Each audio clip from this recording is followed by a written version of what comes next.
सत्संगत जी, प्यार से कहना संधान गाय जी। इस परमात्मा को शामिल कर लेते हैं तो एक बहुत ही सुंदर रूप बन जाता है और हर पल ही भक्ति बन जाता है। फिर वो एक समय अलग से निकाल कर भक्ति की जरूरत नहीं, हर समय ही इसका एहसास है।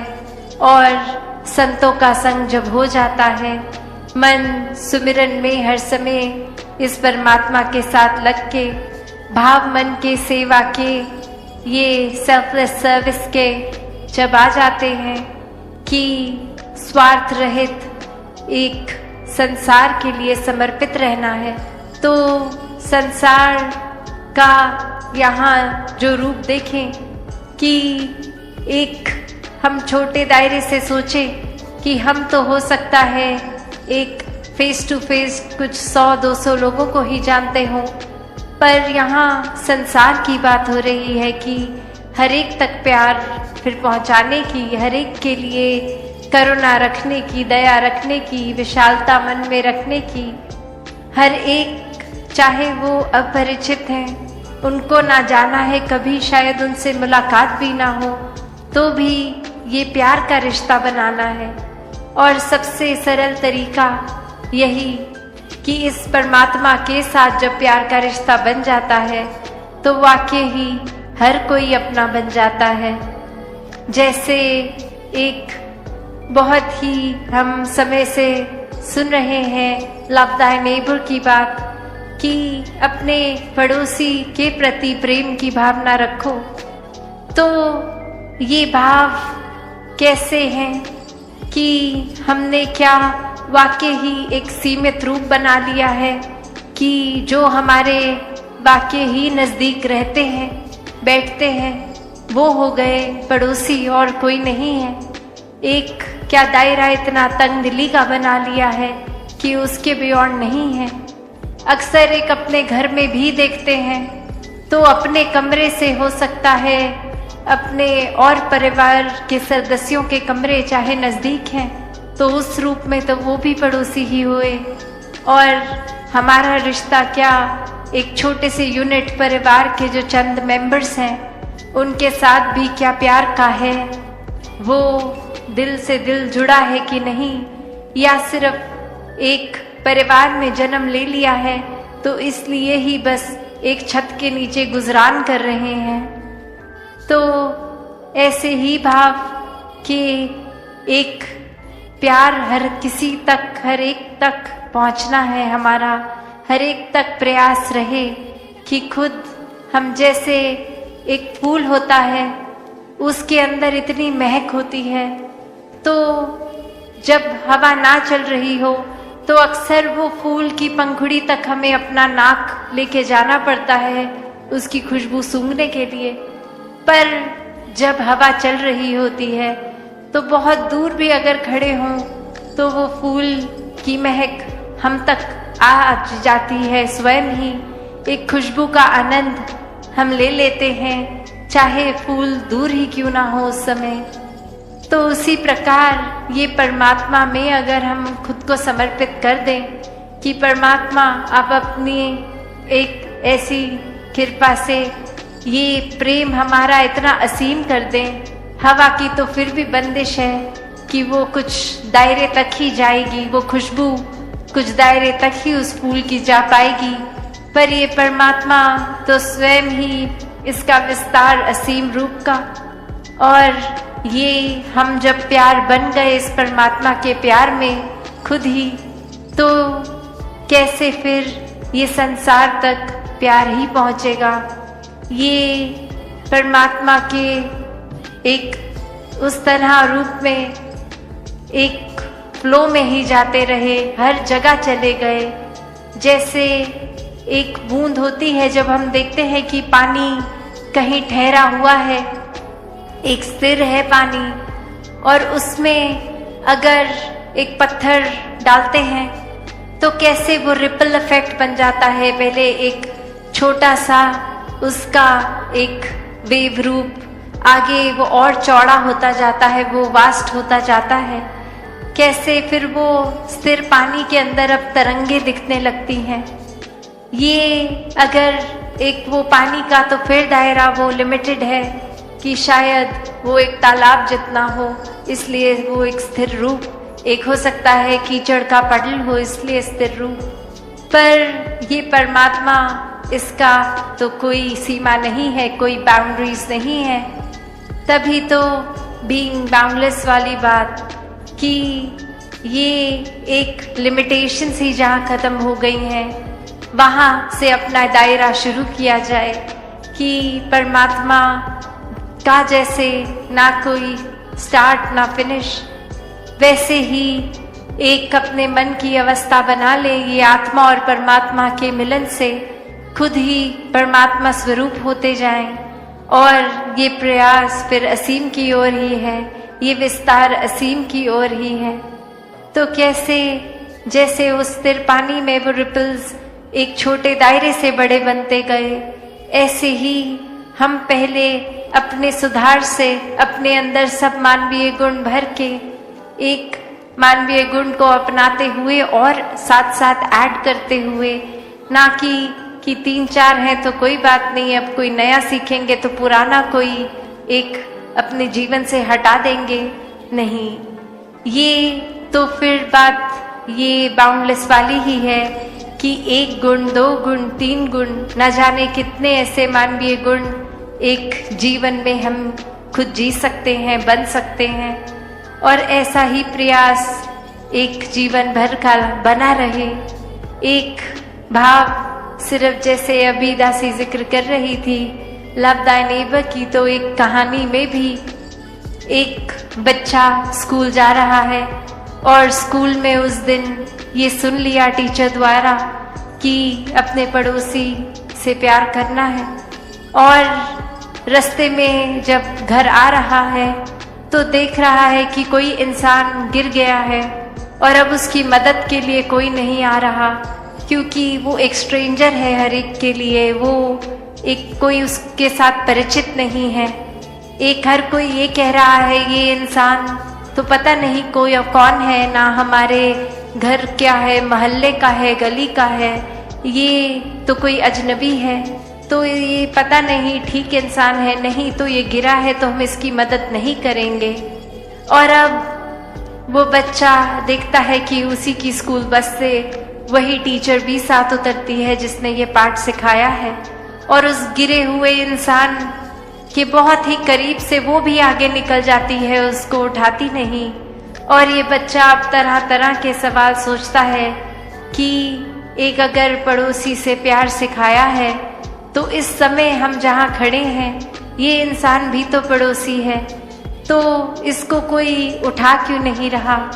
और वहीं फिर कुछ व्यक्ति आते हैं जिनके लिए वो इंसान उतना ही अजनबी है जितना उससे पहले वालों के लिए था, पर वो उठाते हैं, उससे पूछते हैं कि कहीं चोट तो नहीं लगी या कुछ पानी लेंगे, कुछ उस तरह वो फर्स्ट एड का रूप। और वो बच्चा फिर एक उस इंसान से जाके पूछता है कि आप इनको जानते हो क्या, ये आपके पड़ोसी हैं, कि आपने उनके प्रति केयर का भाव रखा, प्यार का भाव रखा, ये एक लव वाला नाता इस्टेब्लिश किया। तो वो भी आगे से जवाब देते हैं नहीं हम इनको नहीं जानते, पर एक संसार में तो हर एक से प्यार करना है, उस रूप में तो हर कोई पड़ोसी है, चाहे जानकार है या अजनबी। तो हमने तो बस उस प्यार के रिश्ते के ऊपर ही एक ये ध्यान किया इनका कि ये गिरे हैं तो उठा दिया जाए, कोई चोट है तो दवा कर दी जाए। तो वहीं वो अब बच्चा फिर अगले दिन स्कूल जाके जब अपनी टीचर से पूछता है और उसको ये बात समझाता है, तो वहीं एक वो शिक्षा उस दिन वो टीचर भी एक छोटे से बच्चे से ले लेती है।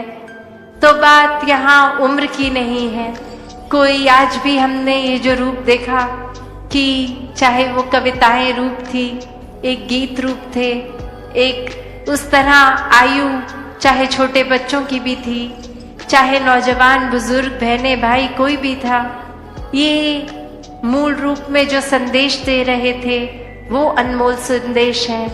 ये तो बात विस्तार की जहाँ है वहाँ गहराई की दे रहे थे कि जीते जी इस परमात्मा का संग कर लो, वरना तो जीवन की श्वासों ने कब खत्म हो जाना है। ये श्वासों ने तो अचानक से एक दिन बंद हो जाना है, और तब तक अगर वाकई ही अपने असली रूप को नहीं जाना, ये निज घर को नहीं जाना, तो ये आत्मा ने शरीर से निकल के फिर भटकन में रहना है। तो जीते जी ही इस मोक्ष, इस साल्वेशन का रास्ता अपना लिया जाए, ताकि जीते जी भी हर मानवीय गुण से युक्त होकर अपने आप को हम प्यार से युक्त कर लें। एक जीवन में तंगदिली नहीं, एक अपने दिल को इतना बड़ा बना लें, एक दृष्टिकोण इतना ब्रॉड माइंडेडनेस का बना लें, एक विशाल नजरिया बना लें कि हर कोई अपना लगे। फिर वो बात कि कैसे एक अगर गहराई का भी रूप है, तो एक अगर हम बाल्टी में एक दाल का दाना डाल देंगे तो ना कोई आवाज आएगी, ना बाल्टी का पानी वो छलक के बाहर आएगा। और वहीं अगर एक बजरी जितना छोटा कंकर डाल दें तो भी वो एक इतना ज़्यादा कुछ पानी तो छलक के नहीं आएगा। पर वो ही अगर हम एक कोई और बड़ा पत्थर और बड़ा डालते रहें तो धीरे धीरे हो सकता है कोई उस साइज का जब हम डालेंगे जो लगभग बाल्टी से ज़रा सा ही छोटा हो, तो सारा ही पानी बाहर आ जाएगा और उसकी जगह वो पत्थर ले लेगा। तो बात वही है कि गहराइयाँ कितनी हैं, जो अक्सर हम शेर में भी सुनते हैं कि सागर गहरा है इसलिए शांत है, वरना बचलती लहरों में गहराइयाँ नहीं होती। कि कैसे एक जहाँ उछाल दिखते हैं वो अपने आप पता है कि ये शैलो जगह है, वरना जो डीपेस्ट पार्ट है ओशन का वो इतना शांत लगता है क्योंकि वो इतना कुछ समा के अपने अंदर रखा है उसने। वो सहनशीलता का भी यहाँ पे गुण आता है। ये विशाल सागर का रूप, और ये इतना विशाल कि हर वाटर सोर्स इवेंचुअली वो सागर में ही आता है। तो भी सागर को उस बात का अभिमान नहीं है, वो अपने सबसे गहरे वाले पॉइंट पे इतना शांत भी है। और जैसे जैसे जमीन उठती है वो रेत आने लगती है, वहाँ वो वेव्स कितनी प्रोमिनेंट दिखती हैं। उस जगह पे उछाल भी है, एक रूप उसका इस तरह कि एक उछल रही है, मचल रही है, एक बेचैनी का भाव, वहाँ स्थिरता नहीं है, वहाँ विशालता भी नहीं है। तो बात वही कि इंसान भी आजकल इस तरह ही भाव रखते हैं कि अपने कर्मों में या अपने अंदर की विशालता पे तो जोर नहीं दे रहे हैं कि हम कैसे अपने अंदर इंट्रोस्पेक्ट करें, अपनी सोच का विस्तार करें, अपने कैरेक्टर बिल्डिंग का विस्तार करें। पर एक अपनी बातों को, अपनी अपने छोटे छोटे चीज़ें जो हासिल करी हैं उनका इतना डंका बजा के शोर मचा रहे हैं कि वो लहरों के समान छलक रहे हैं इधर उधर। और वो ही बात ऊंची दुकान फीका पकवान की बातें ज़्यादा, और कर्म देखे जाएं तो कुछ है नहीं। एक हासिल छोटी सी उपलब्धि को भी इतना शोर मचा के कर दिया। और वहीं जहाँ ये सागर की तरह एक इतने डीपेस्ट पॉइंट पे भी शांत रूप रहा, कितना कुछ उसमें समा चुका है, फिर भी कोई अपनी वाहवाही नहीं, कोई अपनी तारीफ नहीं, अपने अंदर ही वो मंथन कि ये हमारे को कुछ भी जो हासिल हम कर पाए सब परमात्मा की ही देन है। और ये जीवन जिस तरह जीना है ये परमात्मा पे आधारित हो। कोई गुण अगर है भी तो उसको अहंकार का रूप नहीं देते संत। ये सागर की ही तरह सब कुछ अपने अंदर समेट लेते हैं। अगर कोई कटुर वचन भी बोले तो भी, तो बात यही कि अपने जीवन में एक प्यार को जो जो अपना लेते हैं उनका विस्तार वाकई ही इस असीम परमात्मा की ओर इस तरह होता रहता है कि हर पल एक अभिमान नहीं आता कि हम तो इतने प्रभु भक्त हो गए हैं, हम तो दिन के इतने घंटे प्रभु को याद करते हैं। बात यही कि ये प्यार तो फिर 24 घंटों का प्यार है। खाते पीते उठते बैठते हर समय फिर ये प्रभु परमात्मा ये निराकार ही मन में है। तो फिर कौन सा समा गिनवाएं, कौन सा गंवाएं। और ये फिर दिखावा मात्र भी नहीं रह जाता। ये प्यार तो फिर वैसा ही प्यार है जो दिल में इतना है कि इसका फिर वो जिक्र करना हर एक से कि हम प्रभु प्रेमी हैं, वो एक ज़रूरी भी नहीं लगता। क्योंकि उस समय भी लगता है कि जो समय हम किसी को ये बात समझाने में लगाएंगे उतना ही समय और परमात्मा को प्यार करने में लगा देते हैं। तो फिर संतों ने तो हमेशा जी कर ये प्रैक्टिकल स्पिरिचुअलिटी का प्रमाण दिया है। एक अपने जीवन में आध्यात्मिकता को उस तरह जिया है कि अपनी सारी सामाजिक पारिवारिक कर्तव्य निभाते हुए भी एक आध्यात्मिक पहलू को इतना ऊंचा स्तर दिया है कि जीवन में हर समय एक भक्ति का विस्तार होता गया। ये नहीं भक्तों ने सोचा कि हम तो इतनी आत्माओं जो तड़प रही थी खुद हमें परमात्मा मिल गए तो ये बाकी इंसानों को भी एक ये तड़प दूर करा दे, तो हमने तो इतने कार्य कर दिए, हम महान हो गए। भक्तों का तो हर समय एक ध्यान यही लगता है कि अभी तो पूरा संसार ये तड़प में है। अभी तो कुछ ही हैं जो इस सच्चाई से रूबरू हुए हैं, जिन्होंने अपना मुख उज्जवल कर लिया है। और अभी कितने रहते हैं। तो भक्तों ने तो हमेशा ये आगे बढ़ने वाली बात ही सिखाई है कि हर एक को जितने भी ज़्यादा से ज़्यादा परमात्मा के भक्त हो जाएं, उतना ये कार्य करते गए। भक्तों को फिर अपने भी खाने पीने उठने बैठने का कोई ख्याल नहीं है। सिर्फ यही लगन लगती है कि जिस तरह जीते जी हम चाहे अमीर हैं गरीब हैं पर मन आनंद में है, सुखी हैं, वैसे ही हर कोई हो जाए, ये परमात्मा के रंग में हर कोई रंग जाए। तो ऐसा ही मन में प्यार का विस्तार, सोच का विस्तार भक्तों ने जी कर सिखाया है। और ऐसा ही जीवन हर कोई जी सकता है। ये विस्तार हर कोई अपने आप के अंदर से ये पहले भीतर अपनी अंदर गहराई में जाएं, एक अपने अंदर मंथन करके ये सोच कर, ये अपने आप को जानकर कि हम कहाँ खड़े हैं, किस तरह के हैं, अपना सुधार किस तरह किया जाए, कौन सा रास्ता लिया जाए और परमात्मा को किस तरह हर समय के लिए मन में बसाया जाए। अपने अंदर से ये जर्नी शुरू करके फिर ये बाहर की ओर भी ये सत्य जो है, ये निरंकार जो है, ये तो युगों युगों से कायम दायम है। ये तो जब ये ब्रह्मांड नहीं था तब से है और जब ये ब्रह्मांड खत्म हो जाएगा तब भी रहेगा। तो फिर ये आज ऐसा क्या है जो हम बार बार 90 वर्षों से दोहरा रहे हैं? जो संदेश वो यही बात है कि अपनी असली पहचान कर लें। हम सिर्फ एक शरीर नहीं, ये जान लें। और कैसे हर एक में हम ऐसे देखें, जब उनकी ओर देखें कि हम आईना ही देख रहे हैं, हमारी ही शक्ल हर एक में है। जहां हम फिर किसी से भेदभाव, वो एक गंदी भावना के साथ दूसरे को ना देखें, कोई छोटी दृष्टि से किसी को ना देखें, चाहे वो कहीं भी रहते हों, कैसा भी खान पान या कल्चर उनका हो, सिर्फ अपना जैसा ही उनको मानकर वही सम्मान जो हम अपने नज़र में खुद को देते हैं, वही खुद ब खुद बाकी पूरे विश्व के एक एक इंसान जिसको हम जानते हैं उसको भी, और जिसको नहीं जानते उसको भी तभी दे पाएंगे जब ये रमज की समझ आ जाएगी कि ये निरंकार ही हम में भी है और बाकी सब में भी है। क्योंकि यही एक बात सत्य है। जो मिशन है, मिशन क्या है हमारा, ये यही है कि सन्निरंकारी मिशन इज इक्वल टू ब्रह्म ज्ञान।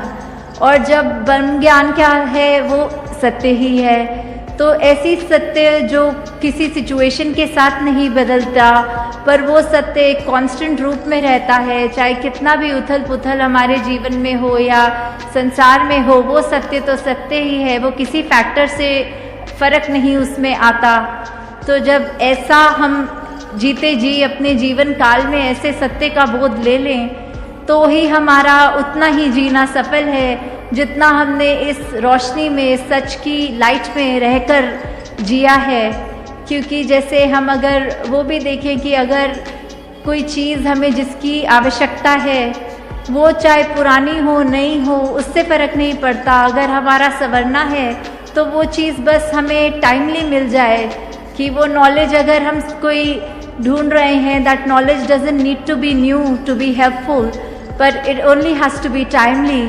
कि कहीं हमारा समय निकल गया, ये जीवन काल ख़त्म हो गया, तो उसके बाद हमारे को ये अपनी आप की पहचान नहीं हो सकती, इस परमात्मा की पहचान नहीं हो सकती। ये तो हमको जीते जीते ही अपने जीवन में इस सत्य के रूबरू होना है। इस सत्य का जो हमारे अंदर भी है, आसपास हर जगह है, उसकी पहचान करनी है।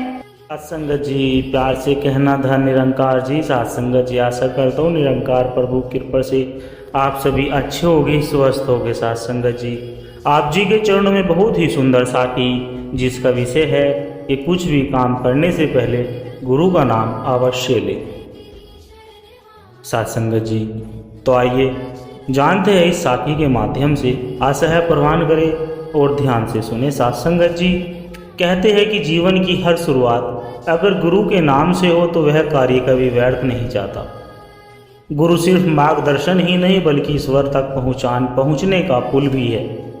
जैसे दीपक बिना तेल और बाती के नहीं जल सकता, वैसे ही जीवन बिना गुरु के ज्ञान के अंधकार में ही रहता है। सत्संगत जी,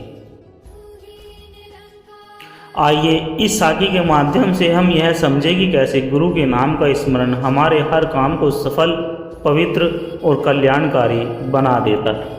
सत्संगत जी, एक समय की बात है, एक शिष्य अपने गुरु से पूछता है कि गुरुदेव, क्या हर काम से पहले आपका नाम लेना जरूरी है?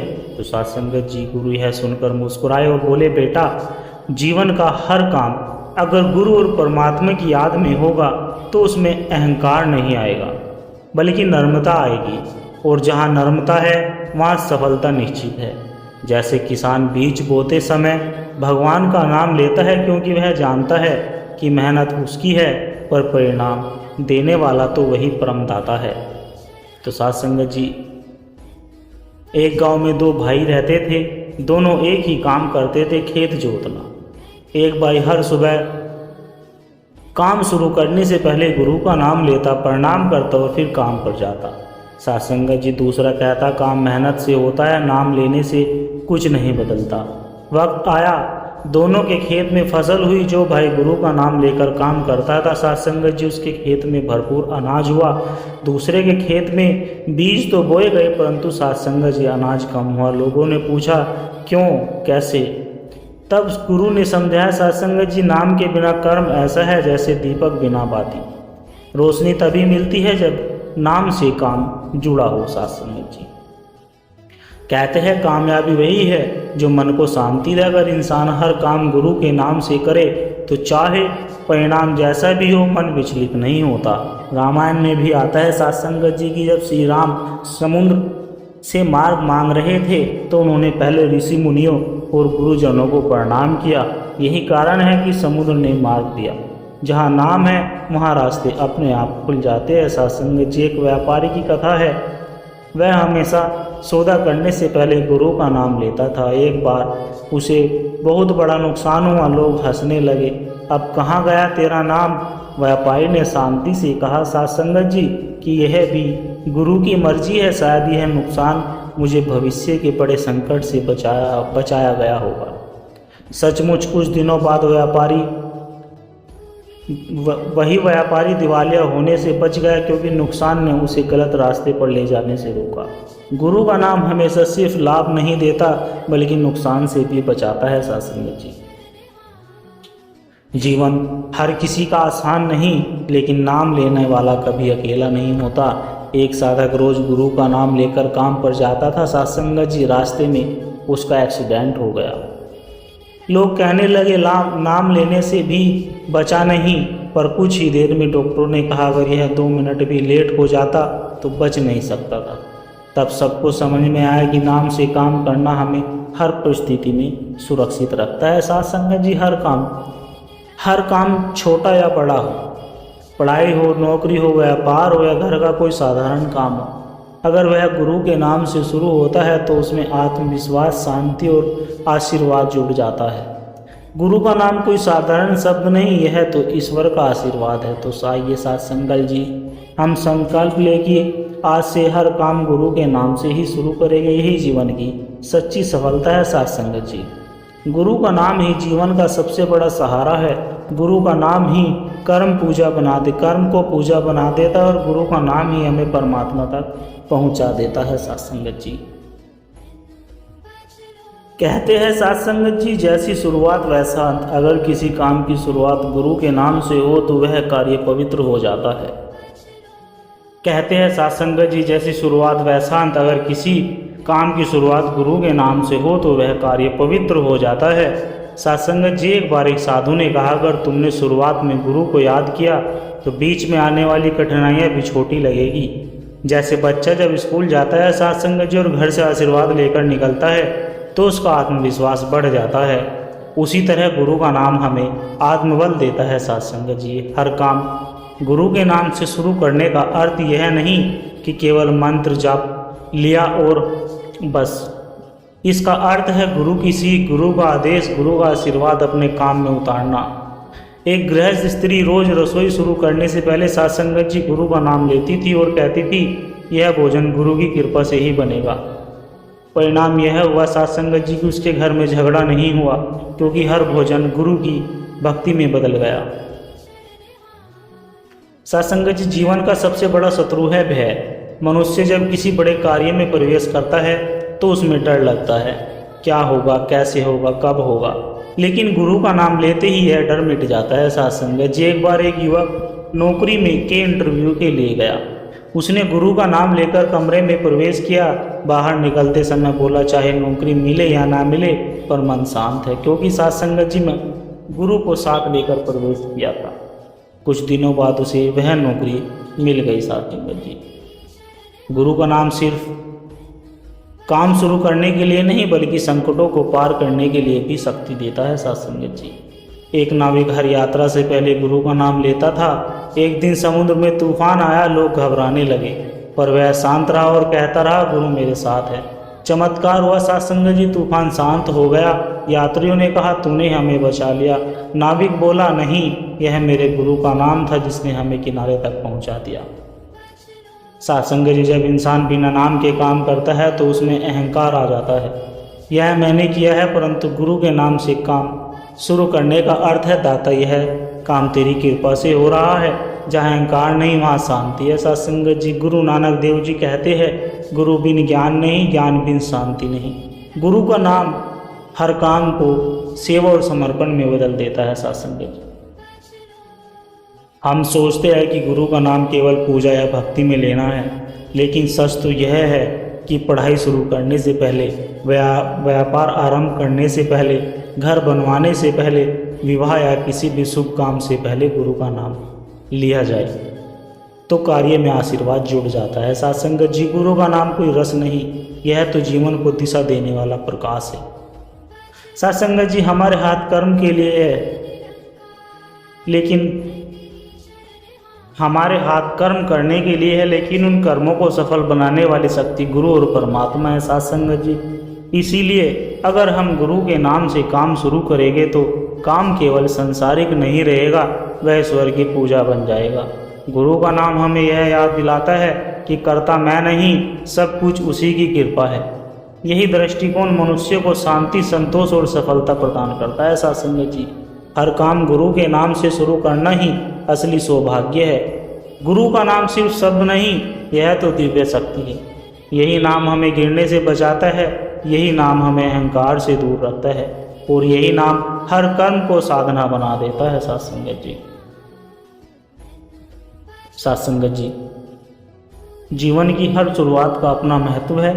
अगर शुरुआत अच्छी हो तो पूरा सफल सहज हो जाता है, और अगर शुरुआत ही भूल चूक से हो तो बार बार कठिनाइयाँ आती है। इसलिए संत महापुरुष हमें समझाते हैं साथ संगत जी कि हर काम गुरु के नाम से शुरू करो। गुरु का नाम केवल आशीर्वाद नहीं बल्कि वह शक्ति है जो हर राह को सरल बना देता है।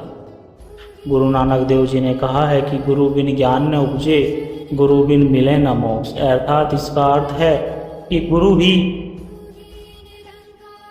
ही वह ज्योति है जो अंधकार को दूर करती है।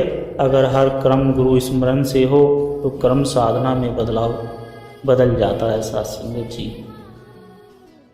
एक गांव में 2 किसान रहते थे। पहला किसान हर सुबह हल उठाने से पहले गुरु का नाम लेकर प्रणाम करता। दूसरा किसान कहता, नाम से कुछ नहीं होता, सब कुछ तो मेहनत से होता है। समय बीत गया साथ संगत जी, दोनों ने खेत में बीज बोए। मौसम कठिन आया, आंधी तूफान हुआ, लेकिन चमत्कार हुआ कि पहले किसान की फसल सुरक्षित रही साथ संगत जी, और दूसरे की आधी बर्बाद हो गई। लोग हैरान थे। गुरु ने समझाया, नाम लेने वाला अपने क्रम में अहंकार नहीं रखता, इसलिए परमात्मा उसकी रक्षा करता है। साथ संगत जी, जो केवल अपने बल पर चलता है वह संकट में अकेला पड़ जाता है। साथ संगत जी, मनुष्य चाहे कितना भी बड़ा क्यों न हो, भीतर कहीं न कहीं डर छुपा होता है। भविष्य का डर, असफलता का डर, अपमान का डर। लेकिन गुरु का नाम स्मरण करने वाला निर्भय हो जाता है, क्योंकि वह जानता है कि मैं अकेला नहीं हूँ, गुरु की शक्ति मेरे साथ। एक बार एक साधक ने नौकरी का बहुत कठिन इंटरव्यू दिया था। सब लोग घबराए हुए थे। वह भीतर गया और गुरु का नाम लेकर प्रश्नों का उत्तर दिया। साथ संगत जी, उसे नौकरी मिली या न मिली, इससे पहले ही उसका मन शांत हो गया, क्योंकि नाम से आत्मविश्वास आया, शांति आई। यही नाम का चमत्कार है। साथ संगत जी, एक नाविक रोज नाव चलाने से पहले गुरु का नाम लेता था। लोग मजाक उड़ाते थे, क्या तेरा गुरु नाव खेलेगा? एक दिन समुद्र में भयंकर तूफान आया, नाव डूबने लगी, सब यात्री घबराने लगे। नाविक बोला, साथ संगत जी चिंता मत करो, गुरु का नाम हमें पार लगा लेगा। कुछ ही समय बाद लहरें शांत हो गई और नाव किनारे लग गई। यात्रियों ने कहा, तूने हमें बचा लिया, लेकिन नाविक ने कहा कि मैंने नहीं, गुरु के नाम की शक्ति ने हमें बचा लिया। साथ संगत जी, यही कारण है कि संत महापुरुष बार बार समझाते हैं, हर यात्रा हर काम गुरु के नाम से शुरू करो। साथ संगत जी, मानव जीवन सबसे बड़ी कमजोरी है अहंकार। जब मनुष्य सोचता है यह मैंने किया, मेरी बुद्धि ने किया, मेरी ताकत ने किया, मेरे धन ने किया, तो साथ संगत जी वही घमंड हमें नीचे गिरा देता है। लेकिन गुरु का नाम लेकर काम शुरू करने वाला हमेशा कहता है, दाता यह सब तेरी कृपा है। यह दृष्टिकोण अहंकार को मिटा देता है। साथ संगत जी, कबीर साहब ने कहा है कि जहाँ गुरु का नाम वहाँ मैं नहीं, जहाँ मैं हूँ वहाँ गुरु नहीं है। अर्थात जहाँ तक मैं है वहाँ गुरु और परमात्मा की शक्ति नहीं ठहरती। गुरु का नाम लेना केवल मंदिर, गुरुद्वारे या सत्संग में बैठकर नहीं साथ संगत जी, है तो जीवन के हर कर्म में होना चाहिए। साथ संगत जी, बच्चा पढ़ाई शुरू करे तो गुरु का नाम ले, व्यापार दुकान खोले तो गुरु का नाम ले, परिवार कोई शुभ कार्य करे तो गुरु का नाम ले। यहाँ तक कि रोज़मर्रा के छोटे छोटे काम भी नाम से शुरू किया जाए, इससे हर काम पूजा बन जाता है। साथ संगत जी, फिर काम सिर्फ काम नहीं रह जाता है, वह सेवा और साधना बन जाता है। साथ संगत जी, गुरु का नाम ही हमारी ढाल है, गुरु का नाम ही हमारी ताकत है, गुरु का नाम ही हमारी सफलता की कुंजी है। इसलिए संकल्प ले कि हर काम से पहले गुरु का स्मरण करेंगे, हर सफलता के बाद गुरु का धन्यवाद करेंगे, और हर असफलता में भी यही मानेंगे कि यह भी गुरु की ही मर्जी थी, तभी हमारा जीवन संतोष में और सफल होगा। साथ संगत जी, गुरु का नाम सिर्फ शब्द नहीं, यह तो जीवन का अमृत है। गुरु का नाम हर काम को कल्याणकारी बना देता है। गुरु का नाम ही मनुष्य को संकट से निकालता है और गुरु मुक्ति के मार्ग पर ले जाता है। साथ संगत जी, गुरु ही जीवन का असली पथ प्रदर्शक है। गुरु बिना ज्ञान अंधकार ही अंधकार है। गुरु का नाम हर काम में आशीर्वाद लाता है। सच्चा गुरु आत्मा को ईश्वर से मिला देता है। गुरु वही जो अज्ञान का पर्दा हटा दे। जीवन में गुरु का होना ही सबसे बड़ी पूंजी है। गुरु के चरणों में बैठने वाला कभी खाली नहीं लौटता। गुरु का आशीर्वाद ही असली दौलत है। गुरु हमें संसार से ऊपर उठाकर प्रभु से मिलाते हैं। साथ संगत जी, गुरु का स्मरण हर संकट को छोटा कर देता है। गुरु से मिला ज्ञान ही अमर संपत्ति है। गुरु ही भक्ति और भगवान के बीच सेतु है। गुरु का नाम जीवन की सबसे बड़ी सुरक्षा है। गुरु के बिना भक्ति भी अधूरी है। गुरु का वचन ही सबसे ज़्यादा सच्चा मार्गदर्शन है। साथ संगत जी, जो गुरु से जुड़ा है वही प्रभु से जुड़ा है। गुरु का साथ जीवन की सबसे बड़ी शक्ति है। गुरु हर कदम पर रक्षा करते हैं। गुरु ज्ञान ही आत्मा की ज्योति है। गुरु ही जीवन की नैया के खेवैया है। साथ संगत,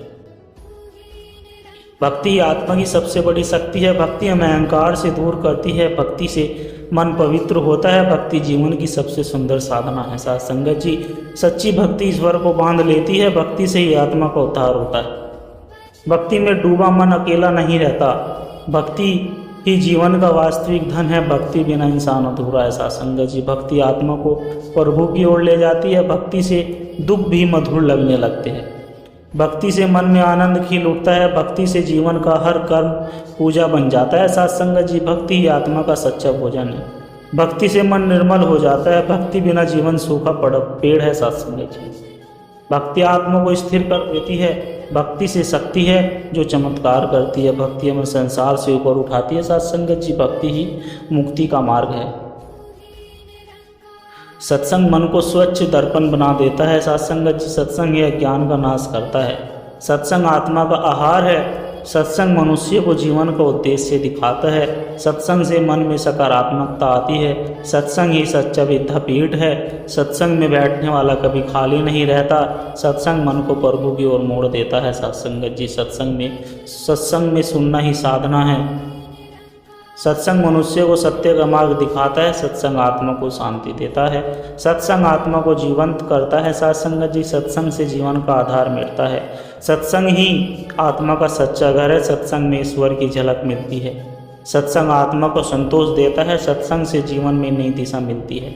सत्संग ही ज्ञान का सागर है। सत्संग से मन निर्मल और शांत होता है। साथ संगत जी, सत्संग ही जीवन का असली साथी है।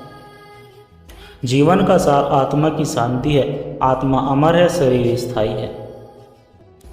आत्मा ही प्रभु का अंश है। आत्मा का घर प्रभु में है। जीवन का असली आनंद आत्मा की पहचान में है। आत्मा कभी मरती नहीं, केवल शरीर बदलती है। साथ संगत जी, जीवन का हर पल अमूल्य है। आत्मा को पहचानना ही मुक्ति है। आत्मा की यात्रा ही असली यात्रा है। जीवन ईश्वर का दिया अवसर है। साथ संगत जी, आत्मा की रोशनी ही सच्चा ज्ञान है।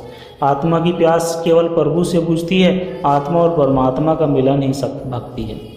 जीवन का उद्देश्य आत्मा को जागृत करना है। आत्मा सत्य की ओर खींचती है। आत्मा और प्रेम का गहरा संबंध है। आत्मा ईश्वर की छवि है।